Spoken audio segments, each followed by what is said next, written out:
Hello friends, welcome to my channel Chakri గుమగుమలు. Friends, ఈరోజు మనం నార్త్ ఇండియన్ స్టైల్లో ఎగ్ కర్రీ అండి. ఇది చాలా డిఫరెంట్గా వచ్చింది. అలాగే మనం చాలా వెరైటీస్ తింటాము ఎగ్ కర్రీస్లో కూడా.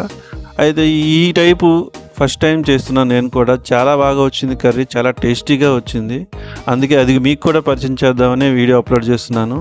అలాగే వీడియోలోకి వెళ్ళే ముందు మీకు తెలిసిందే కదండి, ఒక లైక్ ఇచ్చి నా వీడియోని చూడడం మాత్రం మర్చిపోవద్దు ప్లీజ్. అలాగే ఈ కర్రీ పేరు ఎగ్ లబాబ్దార్ అన్నమాట. 5 eggs కనుక మనం వండుకుందాం అనుకుంటే దానికోసం మీడియం సైజ్ అయితే ఒక 4 ఉల్లిపాయలు కట్ చేసుకోండి. అలాగే 6 పచ్చిమిర్చి, అలాగే ఒక బిర్యానీ ఆకు, కొద్దిగా దాల్చిన చెక్క ముక్క, 2 యాలకులు, 3 లవంగాలు, సోంపు కొద్దిగా. టమాటా ముక్కలు అయితే ఒక 4 టమాటాలు తీసుకొని ముక్కలుగా కట్ చేసి, కొద్దిగా జీడిపప్పు నానబెట్టి అవి 2 కలిపి గ్రైండ్ చేసి టమాటా ప్యూరీ చేసుకొని పక్కన పెట్టుకోవాలండి.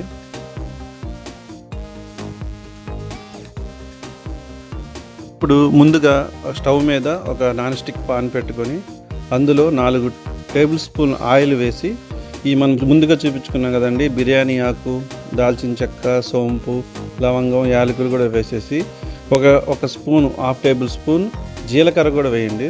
వేసి కొద్దిగా వేగనివ్వండి.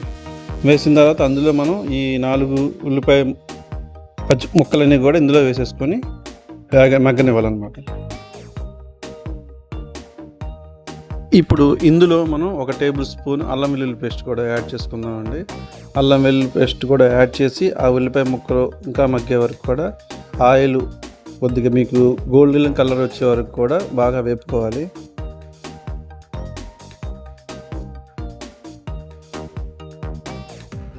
ఇప్పుడు ఇందులో మనం టమాటా ప్యూరీ ఉంది కదండి, జీడిపప్పు టమాటా కలిపి మనం ప్యూరీ చేసి పెట్టుకున్నాం కదా, ఆ గ్రేవీ అంతా కూడా ఇందులో వేసి శుభ్రంగా బాగా ఉల్లిపాయ ముక్కలతో కలిసే వరకు బాగా పచ్చి వాసన పోయే వరకు వేగనివ్వండి. అంటే మీకు లైట్గా మీకు ఆయిల్ తేలుతుంది అనమాట. మనకు ఒకటే గుర్తు, టమాటా ప్యూరీ ఉడికిపోయింది మగ్గిపోయింది అంటే లైట్గా మనకు ఆయిల్ కనిపిస్తుంది. కనపడే వరకు కూడా బాగా మగ్గనివ్వాలి. టమాటా ప్యూరీ జార్ ఉంది కదండి, అది శుభ్రం చేస్తున్న కొద్దిగా వాటర్ శుభ్రం చేస్తాం కదా, ఆ వాటర్ పోసి అనమాట. ఇప్పుడు అది కూడా పోసి కాసేపు మగ్గనివ్వండి. చూస్తున్నారుగా, అలా ఆయిల్ తేలాలన్నమాట అండి. బాగా మగ్గిపోతే మీకు అలా ఆయిల్ తేలుతుంది. ఆ టైంలో మనం కొద్దిగా పసుపు, ఉప్పు కూడా వేసుకుందాము. వేసుకొని ఈ టైంలోనే కొద్దిగా మనం గరం మసాలా, కారం, గరం మసాలా కూడా అన్నీ వేసేస్తున్నాం. అన్నీ వేసి బాగా కలిగి తిప్పి గ్రేవీ చిక్కబడే వరకు బాగా ఉడకనివ్వండి. ఇప్పుడే మీరు పచ్చిమిరకాయలు కూడా 4 కట్ చేసి వేసేసుకోండి. పచ్చిమిర్చి నిలువుగా కట్ చేసి వేయండి.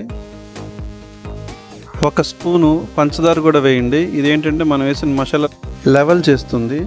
ఇప్పుడు మనకి గ్రేవీకి సరిపడా వాటర్ కూడా యాడ్ చేసి వాటర్ దగ్గర పడే వరకు కూడా మగ్గనివ్వాలి కూరని. గ్రేవీ బాగా దగ్గర పడిందండి. ఈ టైంలో మనం ఏం చేద్దామంటే ఆ బిర్యానీ ఆకుని చూసారా, అది తీసేద్దాం బయటికి. అదిను మీకు కనబడితే దాల్చిన చెక్క ముక్క కూడా తీసేయండి.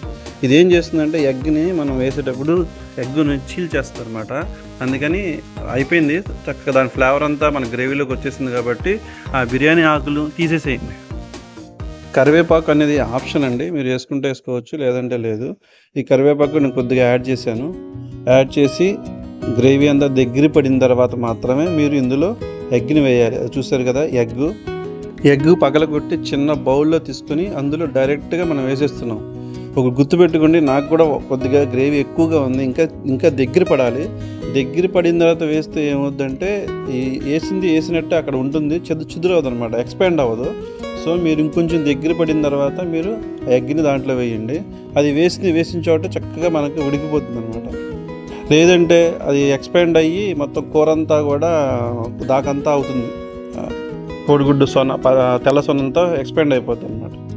ఈ ఒక్క స్టెప్ మనం జాగ్రత్తగా వేస్తే కనుక చూడటానికి కూడా కూర చాలా బాగుంటుంది. టేస్ట్ ఎలాగ ఉంటుంది, చూడడానికి కూడా చక్కగా మనకి ఆ వేసిన ప్లేస్లోనే ఎగ్ బాయిల్డ్ అయ్యి చక్కగా వస్తుంది కర్రీ కూడా. ఈ ఒక్క స్టెప్ కొంచెం జాగ్రత్తగా చేసుకోవాలండి.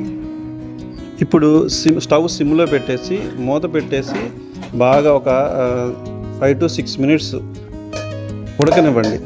మనకి వేసిన ఎగ్గు గట్టిపడే వరకు కూడా ఉడకనివ్వాలి కాబట్టి ఒక 5 నుంచి 6 నిమిషాల సేపు సిమ్లో పెట్టేసి బాగా ఉడకనివ్వండి. గ్రేవీ కూడా ఇంకా దగ్గర పడుతుంది అనమాట. ఇంకా తర్వాత అవసరమైతే ఇంకో 2 నిమిషాలు కూడా ఉడకనివ్వండి. చివరిగా కొత్తిమీర కూడా వేసేసాను. అయితే ఇది వేసిన తర్వాత మాత్రం అసలు ఎట్టి పరిస్థితుల్లో కూడా మీరు ఆ పాత్రను మాత్రం మూవ్ చేయొద్దు, అలాగే వదిలేయండి కాన్స్టెంట్గా. ఉడికి దగ్గర పడి గట్టిపడే వరకు కూడా అలా మూత పెట్టేసి వదిలేసేయండి. కూర చక్కగా రెడీ అయిపోయిందండి. చల్లారిన తర్వాత మనం వేరే పాత్రలోకి తీస్తున్నాము.